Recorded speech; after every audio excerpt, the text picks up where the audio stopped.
पार्लिमानी committee बराए सी pack का सिंध में सी पैक के तहत जारी मंसूबों के मुतालिक सिंध सेक्रेटेरिएट में इजलास का इनेकाद किया गया। इजलास में चेयरमैन पार्लिमानी कमेटी बराए सी पैक रुकन कौमी असम्बली शेर अली अरबाब, चीफ सेक्रेटरी सिंध सैयद मुमताज़ अली शाह और कमेटी के अरकान ने जहां शिरकत की, वहीं चीफ सेक्रेटरी सिंध सैयद मुमताज़ अली शाह ने कहा कि मलीर एक्सप्रेस वे, BRT और KCR से शहर में मास ट्रांजिट का जाल बिछाया जा रहा है। थर से 660 मेगावाट बिजली मजीद इस साल नेशनल ग्रिड में शामिल की जाएगी। चीफ सेक्रेटरी सिंध ने सी पैक पार्लिमानी कमेटी को थर कोल का दौरा करने की भी दावत दे डाली। सी पैक मंसूबे के वक्त पर तकमील कौमी मफाद में है, ये बात शेर Ali Arbab, chairman C pack पार्लिमानी committee ने इजलास के दौरान बताई और कहा कि सिंध के थरकोल, धाबेची इकनॉमिक जोन और विंड कॉरिडोर बेहतरीन मंसूबे हैं।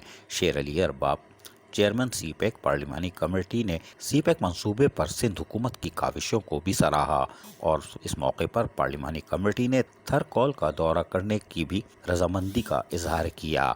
इस मौके पर चीफ सेक्रेटरी सिंध मुमताज़ अली शाह ने कहा कि थरकोल इकनॉमिक जोन के टी बंदर, कराची सर्कुलर रेलवे, BRT समेत दीगर मंसूबों पर भी जहां काम जारी है। चीफ सेक्रेटरी सिंध ने इजलास में ब्रीफिंग दी और कहा कि थरकोल से पूरी मुल्क की बिजली की ज़रूरियात पूरी होंगी।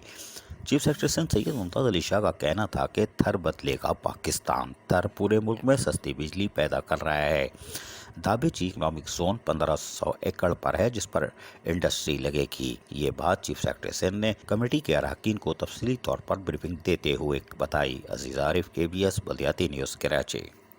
ऐसी ही खूबसूरत वीडियोस फ्यूचर में हासिल करने के लिए रेड बटन पर क्लिक करके और बेल आइकॉन को प्रेस करके हम सबके सब्सक्राइबर बनना मत भूलिए।